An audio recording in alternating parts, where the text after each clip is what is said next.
ప్రపంచం మీద ఒక గుత్తాధిపత్యాన్ని సాధించాలని ఎంతో ప్రయత్నం చేస్తున్న ట్రంప్ ఆశలకి అడియాసలయ్యే అవకాశాలు ఎంతో దూరంలో లేవు. ప్రస్తుతం అయితే ట్రంప్ దూకుడికి ప్రపంచం అంతా గజగజలు ఆడుతుంది అన్నది ట్రంప్ భావం. కానీ ట్రంప్ భావం అలా ఉన్నట్లయితే ట్రంప్ని పూర్తిగా కట్టడి చేయడం కోసం ఎలా అన్న సిచ్యుయేషన్ ఇప్పుడు ప్రపంచంలో ఉంది. ట్రంప్ చర్యలతో అమెరికా పూర్తిగా ఒంటరి అవుతున్న పరిస్థితి. ఎన్ని విధాలుగా అంటే ట్రంప్ దూకుడికి కళ్ళు వేసే ఎన్నో ప్రయత్నాలు ఆల్రెడీ సమూహంగా ఒక సమ్మేళనంగా ఒక స్ట్రాటజిక్ సిచ్యుయేషన్లో అంటే ఒక ఫోర్క్లో పెట్టినట్లుగా. సో ఇక్కడ ట్రంప్ మీద చర్యలు ప్రపంచ వ్యాప్తంగా జరుగుతున్నాయి.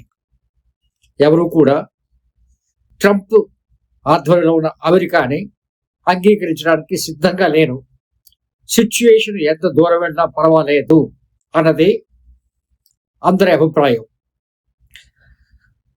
ఇటు Donald Trump he started a multi pronged strategy. ముఖ్యంగా ఒక డబుల్ ఎడ్జ్డ్ యాక్షన్తో ఆయన వెళ్తున్నాడు.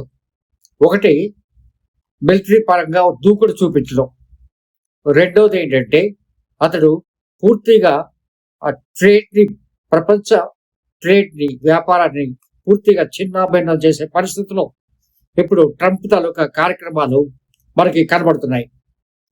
సో అతడు ఎట్లా చేస్తున్నాడంటే ట్రంప్ చేస్తున్న పని ఆయన కన్నుని ఆయన వేళ్లతోనే పొడుచుకునేటట్టుగా తయారు చేశాడు. అసలు నాటో అన్నది ఆల్మోస్ట్ 1949లో కోల్డ్ వార్ ప్రబలుతున్న సమయంలో జరిగింది. ఇటు సీటో అటు నాటో అన్న రెండు భాగాలు. ఒకటి ఆ రోజుల్లో యుఎస్ఎస్ఆర్, చైనా, వాళ్ళకి మద్దతుగా వాళ్ళు ఒక సైనిక విన్యాసం కోసం లేదంటే సైనిక బలం కోసం ఇచ్చిపుచ్చుకునే ధోరణిలో వాళ్ళు ఏంటంటే సీటో. అట్లాగే ఈ నాటో దేశాలు, నార్త్ అట్లాంటిక్ ట్రీటీ ఆర్గనైజేషన్ అన్నది. ఇందులో ఆల్మోస్ట్ ఆల్ అమెరికా విత్ చాలా most popular and strong countries in those days.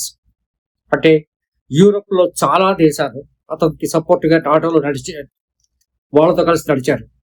So ఆ విధంగా చాలా విషయాల్లోని రష్యా కానీ లేదంటే చైనా కానీ పూర్తిగా వెస్టర్న్ వరల్డ్ ని ఆక్యుపై చేయకుండా, అంటే వాళ్ళ భావజాలంతో లేదంటే వాళ్ళ వ్యాపారాలతో వాళ్ళు చాలా మటుకు స్టెప్స్ తీసుకోగలిగారు.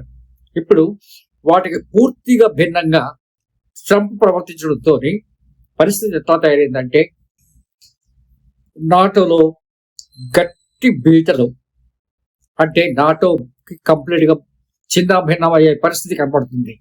ఇప్పుడు నాటో పరిస్థితి ఎలా ఉంది అని అంటే ఖచ్చితంగా మనం అమెరికాని నిలువరించాలి, ట్రంప్ని కట్టడి చేయాలి, ట్రంప్కి తన పరిస్థితి ఏంటో తనకి అర్థమయ్యేటట్టుగా చేయాలి అన్నది ఇప్పుడు నాటో కూటమి తాలూకా ముఖ్యమైన భాగం, అంటే బాధ్యతగా మారింది. ముఖ్యంగా ట్రంప్ దూకుడు అటు బ్రిటన్ కట్టడి చేయడం కోసం, అట్లాగే ఫ్రాన్స్ అధ్యక్షుడిని కట్టడి చేయడం కోసం, ఇట్లా యూని అంటే యూరోపియన్ యూనియన్ నేషన్స్ తో కంప్లీట్ గా వాళ్ళని కంట్రోల్ చేయడం కోసం అతడు చేస్తున్న మొన్న వాళ్ళు ప్రకటించిన ఒక ఆర్టిఫిషియల్ ఇంటెలిజెన్స్ తో తయారు చేసిన పిక్చర్స్. అంటే గ్రీన్లాండ్ మీద వాళ్ళు పూర్తిగా 2026 నుంచి ఎస్టాబ్లిష్డ్ అని చెప్పేసి గ్రీన్లాండ్ మా భాగం అని చెప్పి, అట్లాగే కెనడాని 51 రాష్ట్రంగా, కెనడా ప్రైమ్ మినిస్టర్ని అమెరికా తాలూకా గవర్నర్ కింద వాళ్ళని చూపించటం. అట్లాగే చాలా విషయాలకు వచ్చేసరికల్లా 200% టారిఫ్స్ ఆన్ ఫ్రాన్స్. దీంతో యునైటెడ్ నేషన్స్ తాలూకా స్పిరిట్ ని భంగం కలిగిస్తూ, అట్లాగే వరల్డ్ ట్రేడ్ ఆర్గనైజేషన్ తాలూకా స్పిరిట్ ని పూర్తిగా భంగం కలిగిస్తుంది.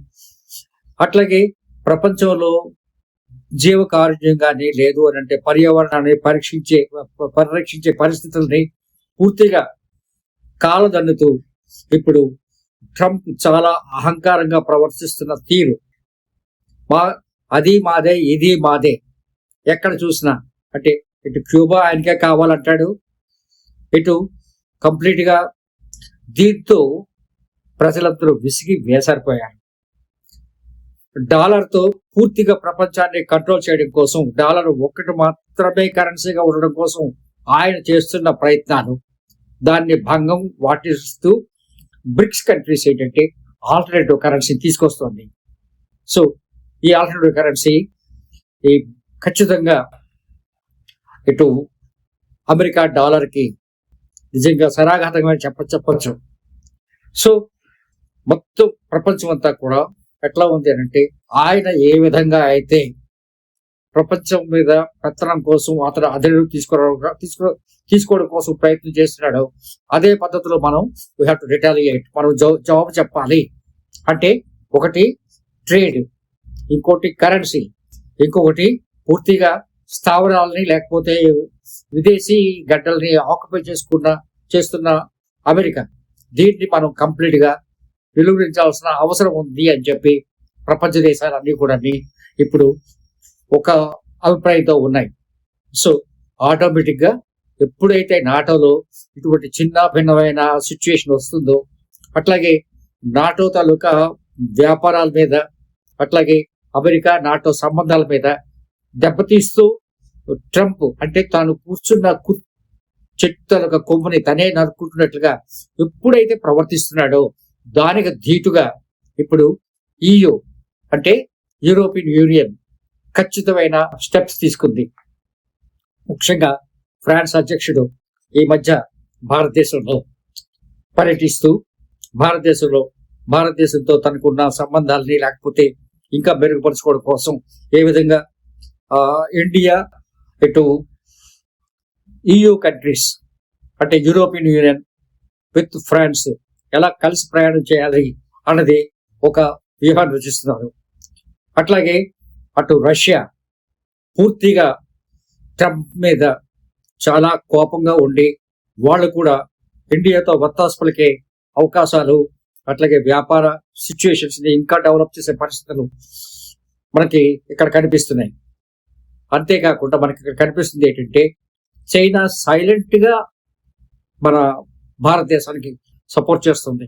ఎందుకంటే ఇండియాకి చైనాకి మధ్య చాలా వైరుధ్యాలు ఉన్నాయి కాబట్టి ఈ పరిస్థితుల్లో ఏంటనేది దీన్ని అవకాశంగా తీసుకోవడం కోసం పాకిస్తాన్ ప్రయత్నం చేస్తుంది. కానీ పాకిస్తాన్ అంత ఖచ్చితంగా ముందుకు వెళ్లే పరిస్థితి లేదు. వాళ్ళకున్న ఆర్థిక పరిస్థితి పరంగా చూస్తే వాళ్ళకి పూర్తిగా సపోర్ట్ చేసే పరిస్థితి కూడా అమెరికాకి లేదు. ట్రంప్ అయితే తనకి ఎలా కావాలంటే అలా మాట్లాడుతున్నాను, కానీ ప్రస్తుతానికైతే అమెరికా దగ్గర ఉన్న వనరులు చాలా లిమిటెడ్. అంతేకాకుండా ఇంటర్నల్ గా కూడా, ఫర్ ఎగ్జాంపుల్ కాలిఫోర్నియా గవర్నర్ ఆయన EUని సపోర్ట్ చేస్తూ, అట్లాగే యూరోపియన్ కంట్రీస్ ని సపోర్ట్ చేస్తున్నట్లుగా ఆయన మాట్లాడుతున్నారు. సో ఆల్రెడీ ట్రంప్ కి వ్యతిరేకంగా డెమోక్రటిక్ పార్టీ గవర్నర్స్ కానీ లేదు అని అంటే వాళ్ళ ఓటర్స్ కానీ ఎలా ఉందంటే, అమెరికాలోనే ఒక సివిల్ వార్ స్టార్ట్ అయ్యే పరిస్థితి మనకు కనబడుతుంది. మనకి ఆల్రెడీ గుర్తుండే ఉంటుంది, ఆ రోజుల్లో ట్రంప్ ఓడిపోయినప్పుడు ఎలాగైతే ట్రంప్ బంకర్స్ లో దాక్కుని చివరికి అధికారాన్ని విడిచిపెట్టాల్సి వస్తుందో, అదే పరిస్థితి ఈ రోజు మళ్ళీ కనబడుతుంది. అయినా సరే గతంలో జరిగింది, ఆయనకి బుద్ధి వచ్చినట్లుగా కనిపించట్లేదు. ఇప్పుడు ఏకంగా ప్రపంచ దేశాల మీద పడ్డాడు. America is for Americans, India is for Indians, there is no doubt in it. But at the same time ఇప్పుడు మనం కంప్లీట్ గా ఒక గ్లోబల్ ఆర్గనైజేషన్ లో ఉన్నాము. వ్యాపారం అనేది చాలా ముఖ్యంగా ఉంది. అట్లాగే migration of the people from one part to the other part కూడా చాలా గట్టిగానే ఉంది. సో ఇప్పుడు మారుతున్న స్వరూపాల ప్రకారంగా ప్రభుత్వాలన్నీ కూడా వాళ్ళ తాలూకా సిస్టమ్స్ ని మార్చుకుంటున్న సమయంలో ట్రంప్ ఏంటంటే పూర్తిగా మేము ద్వారాలు మూసేస్తున్నాము, అట్లాగే 500% tariff penalties on India, China, Russia మీద ఆయన మాట్లాడుతున్నవన్నీ కూడా ఏమవుతుందంటే ఇప్పుడు పుటిన్ తాలూకా దృష్టి అంతా కూడా, రష్యన్ ప్రెసిడెంట్ దృష్టి అంతా కూడా ఇటు పక్కన ఉన్న జెలెన్స్కీ మీద కాకుండా ఇప్పుడు ప్రస్తుతం ఏంటంటే వీళ్ళు పూర్తిగా ట్రంప్ కోసమే ఆలోచించి ట్రంప్ నిలువరించడం కోసమే ప్రస్తుతం అయితే రష్యా కూడా పూర్తిగా దృష్టి పెట్టింది. అట్లాగే నాటోలో వచ్చే ఈ భిన్న ధృవాలు కూడా పూర్తిగా అటు జెలెన్స్కీకి అవకాశంగా మారే అవకాశం చాలా ఉంది.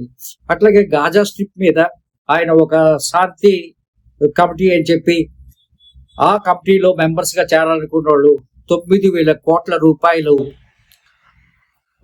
సభ్యత్వ రుసుము కింద చెల్లించాలని ఆయన పెడుతున్న నిబంధనలు.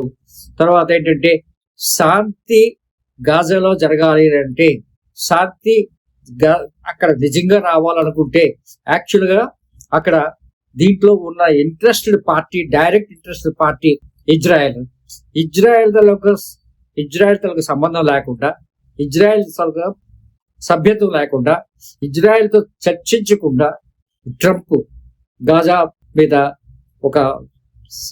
ఒక సంఘాన్ని పెట్టడం, అది నిజంగా చెప్పాలంటే అది జరిగే పని కాదు. ఆల్రెడీ ఫ్రాన్స్ దానికి దూరంగా ఉంది, Iran is not happy, Israel is not happy, and India is not happy. So ఇట్లా మేజర్ కంట్రీస్ అన్ని కూడా పూర్తిగా దీనికి వ్యతిరేకంగా ఉన్నాయి. కాబట్టి ఇప్పుడు ఏంటంటే ఏ పని అయితే ఇప్పుడు ట్రంప్ చేస్తున్నారో ఇవన్నీ కూడా ఆయనకి ఎగనిస్ట్ గా వెళ్ళి పూర్తిగా ఇండియా నాయకత్వం బలపడే పరిస్థితి చాలా గట్టిగా ఉంది. నరేంద్ర మోడీ గారు కూడా సైలెంట్ గా 25% టారిఫ్ ఎక్స్ట్రా ఆన్ అమెరికా వాళ్ళ తాలూకా చిరుధాన్యాల మీద ఆయన వేయటం. ఇట్లా చూసినట్లయితే ఆల్రెడీ టిట్ ఫర్ టాట్ అని చెప్పి EU వాళ్ళైతే, యూరోపియన్ యూనియన్ వాళ్ళైతే అమెరికాతో పూర్తిగా ఉండే వాణిజ్య ఒప్పందాలన్నీ క్యాన్సిల్ చేసుకుంటామని వాళ్ళు చెప్తున్నారు. అట్లాగే మిగతా దేశాలు కూడా అమెరికా మీద ఈ టారిఫ్ పెనాల్టీస్ వేద్దామన్న ఉద్దేశంతో వాళ్ళు కూడా ఉన్నారు. సో ఈ విధంగా ఏంటంటే ట్రంప్ తాను తీసుకున్న గొయ్యల్లో తనే పడే పరిస్థితి తెచ్చుకుంటున్నాడు. కాబట్టి ఇప్పుడు ప్రస్తుతం అయితే నాటో చిన్న భిన్నం అవుతుంది. ఈ నాటో చిన్న భిన్నం అవడంతో again reorganisation of the world political order. So geo politics కూడా పూర్తిగా మారిపోయింది. ఎందుకంటే నార్త్ అమెరికా, సౌత్ అమెరికా ఈ వీటి మధ్య ఉన్న ఇటు మెక్సికో కానీ, లేదు అంటే ఇటు కొలంబియా కానీ, వైపు క్యూబా, అటు సైడ్ చూసుకున్నట్లయితే వెనిజులా, ఏ పరిస్థితిలో కూడా జియో పాలిటిక్స్. అట్లాగే పక్కనే ఉన్న కెనడాతో వీళ్ళు ట్రంప్ తెచ్చుకుంటున్న వైరుధ్యం, ఇవన్నీ కూడా చుట్టూ ఎనిమీస్ ని తయారు చేసుకుంటూ, బలమైన ఎనిమీస్ ని తయారు చేసుకుంటూ ట్రంప్ మధ్యలో ఉండి ఆల్రెడీ 1.5 years సర్వీస్ కంప్లీట్ అయిపోయింది ప్రెసిడెంట్ గా. ఆయన ఇంకా ఉన్నది చాలా తక్కువ టైంలో ఇంకా ఈ యుద్ధాల మీద దృష్టి పెట్టి నేనేదో అమెరికాకు చేసేస్తున్నాను అనే భ్రమలో ఇవన్నీ కూడా మళ్ళీ నెక్స్ట్ ఎలక్షన్స్ లో మళ్ళీ మేమే అధికారంలోకి వస్తా ఉన్న ఒక భ్రమలో ట్రంప్ ఉన్నారు. కానీ అది సాధ్యపడే పని కాదు. Trump is defeating himself. Trump is making a shadow boxing. Trump is fighting against himself తప్ప ఆయన ఇంకెవరితో కూడా ఆయన ఫైట్ చేయట్లేదు. Who is Trump's most important enemy అని అంటే Trump himself, he's personality, his way of talking, his way of thinking. So Trump is fighting against himself only. It's a shadow boxing. Thank you very much. All the best.